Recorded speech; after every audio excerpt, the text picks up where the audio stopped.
전기차는 시기상조다. 위험한 차다. 저는 여러분이 여기서 생각이 멈춰서는 안 된다고 생각합니다. 그리고 기자분들도요. You and I alone. 호! 안녕하세요, 노이비입니다. 오늘 제가 영상을 만들게 된 이유가 조금 복합적입니다. 우선 최근에 아이오닉 5가 안타까운 사고로 톨게이트의 충격과 동시에 불이 붙고 결과적으로 인명피해가 발생하는 일이 있었죠. 일단 영상을 시작함에 앞서 삼가 고인의 명복을 빕니다. 그리고 둘째로 그와 동시에 1년 전 저의 쇼츠 영상, 바로 이 영상인데요. 잠시 보고 가시죠.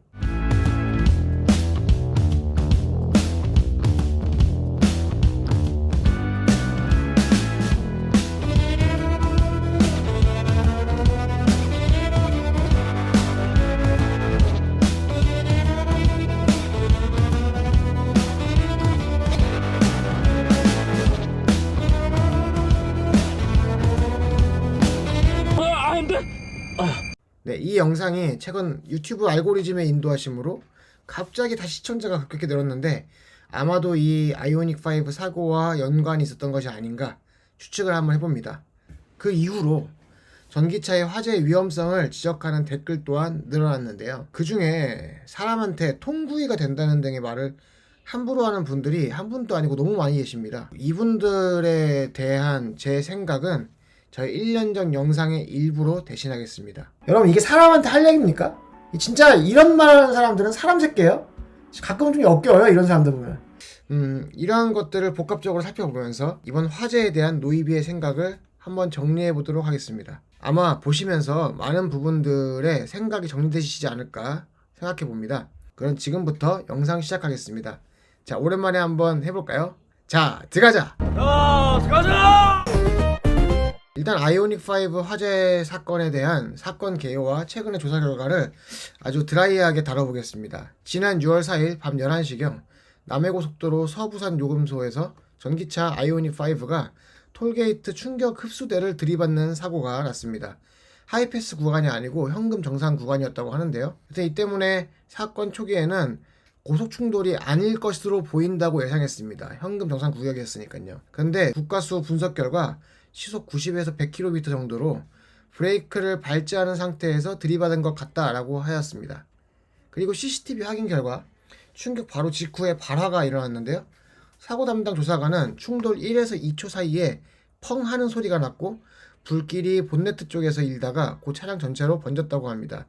약 3초 정도 되는 남짓만에 차량 전체로 불길이 번졌다라고 얘기를 하네요. 최근 기사를 보면 사망하신 두 탑승자의 직접적인 사망 원인은 충돌로 인한 충격이라고 합니다.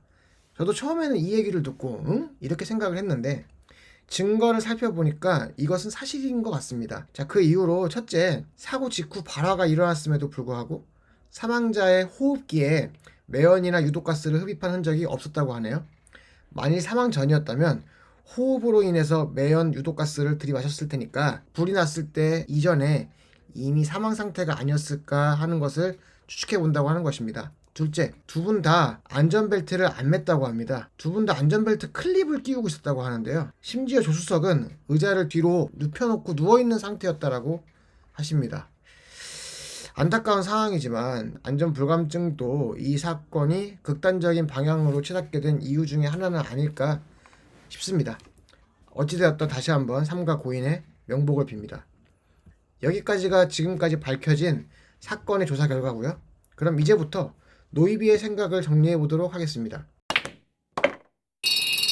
탑승자의 직접 사망 원인과는 별개로 아이오닉 5는 충돌 직후 수초 만에 불길에 휩싸였다고 합니다. 물론 모든 차량 화재 사고는 당연히 막을 수가 없습니다. 그러나 무슨 일이 있어도 수초 만에 갑작스럽게 폭발하는 일은 어떠한 차라도 있어서는 안 되는 일이죠, 절대로요. 게다가 언론에서는 이 문제가 배터리를 탑재한 전기차의 특성상 모든 전기차가 동일하게 가질 수 있는 문제라고 설명하고 있습니다. 기본적으로는 이것이 맞습니다. 배터리는 열폭주로 인한 급격한 연쇄 발화가 가능합니다. 그러나 이 지점에서 중대한 일반화의 오류가 범해졌다고 저는 생각하는데요. 바로 모든 전기차가 마치 동일하게 지니고 있는 잠재적 문제라는 식으로 보도를 했다는 것입니다. 자, 저는 이 지점을 바라보는 관점에서 크게 두 가지로 나눠서 접근해 보고자 합니다. 일단 팩트는 이겁니다. 시속 100km의 상당의 충격이 차량에 가해졌습니다. 이것은 객관적인 사실이니까요. 이런 충격이 있을 때 전기차의 배터리 셀이 파손되는 것, 이것을 과연 막을 수 있는가? 이거에 대해서 두 가지 관점으로 살펴보자는 겁니다. 첫 번째 관점, 비록 시속 100km의 충돌이라고 하더라도 절대로 차량의 배터리 셀은 파손되어서는 안 된다라는 관점. 시속 100km의 정면 충돌에서도 배터리 내구성이 버틴다? 매우 가혹한 조건이죠. 그러나 그럼에도 불구하고 배터리 파손을 막을 수 있도록 전기차가 설계되어야 한다고 노이비도 생각을 합니다. 왜냐? 이 배터리의 위치가요, 자동차의 캐빈 구역 하단이에요. 이 구역은 꼭 전기차뿐만 아니라 내연기관차도 반드시 사수해야 되는 구역이니까요. 만약 이번 사고가 사고 충격으로 인해서 배터리 셀이 파손되었고 그로 인해서 화재가 발생한 것이 사실이라면 적어도 이 관점에서 아이오닉 5는 이 지점의 배터리를 제대로 보호했다라고는 볼 수가 없을 것 같습니다. 결국 캐빈에 해당하는 영역에도 물리적 충격이 가해졌다고 의심해 볼 수가 있는 것이죠. 자, 근데 그러나 한편으로는 이렇게 보실 수도 있지 않을까요? 두 번째 관점인데요. 즉, 시속 100km의 정면 충돌 상황이라면, 아니 100km가 아니라 더 빠른 속도로 가해진 충격이라면 아무리 차량 설계를 튼튼하게 하더라도 물리적으로 결국 배터리셀 파손은 불가피하다는 관점입니다. 저도 솔직하게 얘기하면은 여기에 조금 더 방점이 찍혀 있습니다. 배터리셀 파손은 불가피하다는 것이죠. 지금 이 사건보다 더 가혹한 충격이 가해졌다면 배터리셀은 차량의 어떤 부품과 마찬가지로 파손되지 않겠습니까? 그렇다면 우리는 이런 생각으로 자연스럽게 연결될 수밖에 없습니다. 아, 전기차는 구조적으로 위험하구나, 구조적으로 위험하다 라는 결론. 많은 분들이 바로 여기에서 이런 생각을 하시게 된다는 것입니다. 전기차는 시기상조다, 위험한 차다. 그런데요, 저는 여러분이 여기서 생각이 멈춰서는 안 된다고 생각합니다. 그리고 기자분들도요, 여기에서 생각이 멈춰서는 절대로 안 된다고 생각을 합니다. You and I alone. 많은 분들이 여기에서 생각을 멈추시기 때문에 전기차가 위험하다라는 결론을 내시고, No! 자, 그럼 무슨 말을 하는 거냐? 설령 전기차의 배터리가 충격으로 파손된다라고 합시다. 그래도 최소한의 대처가 가능한 시간만큼은 확보할 수 있어야죠. 즉, 순식간에 발생하는 연쇄 폭발로 인한 화재를 막을 수 있는 설계가 그 차량에 들어가 있어야 된다는 것입니다. 그리고 그 설계가 되어 있는가를 확인해야 한다는 거예요. 자, 이 관점에서 보면 이번 사고에서 아이오닉 5가요, 설령 운전자의 부주의로 감속 없이 고속의 정면 충돌을 했다고 하더라도 이 아이오닉 5는 배터리의 충격으로 인한 연쇄 폭발에 대해서 이를 방지하는 설계가 미흡한 것이 아닐까? 아니면 이러한 설계가 있다고 하더라도 어떠한 문제로 무력화된 것이 아닐까? 라는 추론을 하는 것이 맞지 않을까요? 제가 왜 이 이야기를 하느냐? 왜냐면 제가 다른 전기차, 적어도 테슬라는 이러한 배터리 열폭주로 인한 연쇄 폭발을 막기 위한 설계가 되어 있다는 것을 알고 있기 때문입니다. 자, 일단 여기까지 노이비 생각을 한번 중간 정리해 보겠습니다. 첫째, 전기차 배터리는요, 강한 충격에도 파손되지가 않아야 합니다. 둘째, 그러나 물리적으로 매우 강한 충격에 의해서 배터리가 파손될 수 있는 위험이 있는 것은 지구상의 어떤 물질이 그러하듯이 존재한다는 겁니다. 그러한 위험은요. 셋째, 이러한 경우에도 순식간에 배터리가 폭발하는 사고는 절대로 없어야 합니다. 넷째, 나아가 만약 배터리가 수초 만에 급격하게 폭발을 했다면, 그래서 혹 이 분이 국가수 결과와 반대로 의식이 있는 상태였다고 하더라도 빠져나갈 수 있는 최소한의 시간조차 없었다면 이것은 결과적으로 심각한 차량의 안정상 문제 아닐까요? 자, 그럼 테슬라는 연쇄적인 배터리 화재를 막기 위해서 어떤 설계가 되어 있을까요? 바로 구독시켜! 오케이, 땡큐! 배터리 팩의 구조입니다. 아이오닉 5뿐만 아니라 많은 전기차들이요, 파우치형 배터리를 사용하고 있는데요.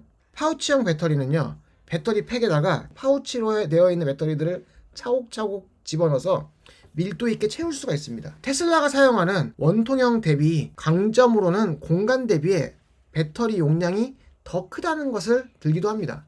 원통형은 아무래도 빈 공간이 생기니까 빈 공간을 최소화할 수 있는 점에서 파우치형 배터리가 유리하다는 점이죠. 그러나 화재 발생 시에는요, 전혀 다른 효과를 내게 됩니다. 자, 테슬라의 배터리 팩을 보시죠. 원통형 배터리로 이루어져 있고 그 중간중간에 방염 처리가 되어 있어요. 그래서 하나의 셀이 파손되어서 화재가 발생되더라도 다른 배터리 셀로 화재가 번지는 현상, 즉 순식간의 연쇄 폭발을 막는 구조입니다. 자, 여러분 오해하시면 안 됩니다. 제가 말씀드리는 이 말이 테슬라는 배터리에 불이 붙지 않는다 라는 말이 아니에요. 하나의 배터리 셀이 불이 붙었다고 해서 연쇄적으로 막 불이 붙는, 그래서 순식간에 불이 퍼지는 그런 구조가 아니라는 의미입니다. 지금 보시는 사진은요, 실제로 테슬라가 사고로 인해서 화재가 발생했을 때의 사진입니다. 자, 보시면 사진의 가운데에는 셀이 타들어간 것이 보이시죠? 그런데 좌우 배터리 셀을 보면요, 그대로예요. 불이 옮겨 붙지 않았다는 뜻입니다. 이 사진은요, 충돌로 사고가 나서 파손된 테슬라의 배터리 팩이에요. 셀의 일부에는 불이 났죠? 다른 부분까지 불이 옮겨 붙지 않은 것을 보실 수가 있습니다. 지금 보시는 이 사진도 마찬가지예요. 셀의 일부가 화재에 타들어갔죠? 그러나 나머지 배터리 부분은요, 깨끗해요. 불이 붙지 않았습니다. 여러분, 제가 놓치고 있는 것이 있는지 모르겠지만 다른 회사의 전기차에서 화재가 났을 때 이렇게 배터리 셀의 일부만 타들어간 경우 저는 본 적이 없어요. 심지어 우리나라에서도요, 모델 X 화재 사건이 일어났죠? 차량의 충돌 부분에서는 화재가 났는데 바로 옆에 있는 배터리는 불이 옮겨 붙지도 않았습니다. 방염 처리가 되어 있으니까요. 이때 차량 내부 시트 역시 불타지 않았어요. 그리고 많은 분들이 잘못 알고 계시는데요, 사고 피해자분 역시 불길에 휩싸여서 돌아가시지 않았습니다. 이는 테슬라의 배터리 설계가 화재에서 큰 역할을 한다는 것을 보여주는 사례고요. 그리고 더 놀라운 점은요, 이러한 배터리 셀 사이사이를 방염 처리하는 이 격벽 설계요, 테슬라가 처음부터 전기차를 만들면서 고려했다는 점입니다. 테슬라 모터스라는 책을 보시면요, 무려 2013년도에 다음과 같은 사례가 나옵니다. 워싱턴주의 한 고속도로에서 모델 S가 불에 휩싸여요. 이유를 살펴봤더니 근처 공사 현장에서 화물차가 반원형 부품을 흘렸는데 그 부품을 모델 S가 밟고 들어가면서 밑으로 빨려 들어갔고요. 이게 원형이다 보니까 강력한 지렛대 역할을 해서 테슬라 모델 S의 배터리 팩을요, 25톤 정도의 반동력으로 뚫어버렸다고 합니다.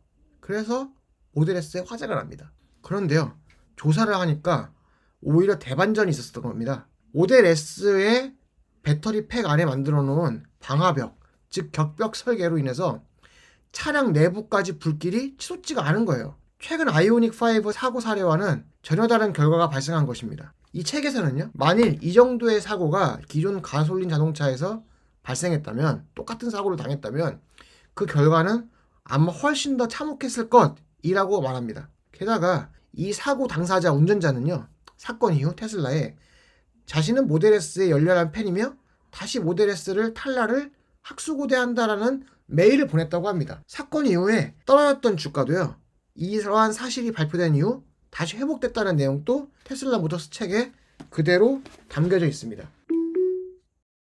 심지어 그 이후로 모델 S는요, 배터리 보호를 위해서 티타늄 차체 하부를 장착하고 기존 차량에도 무료로 이 티타늄 차체 하부를 장착해주는 서비스를 하기도 했습니다. 자, 이는 뭐 어쨌든 이번 주제에서 약간 격가진 내용이니까 넘어가도록 하고요. 제가 말씀드린 요점은 이겁니다.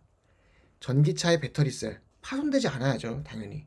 그런데 아주 큰 충격이 차량에 가해지면 물리라는 대원칙이 존재하는 이상 당연히 파손될 수밖에 없습니다. 그러나 그래도 배터리 열폭주로 인한 연쇄 폭발은 절대로 있어서는 안 되겠죠.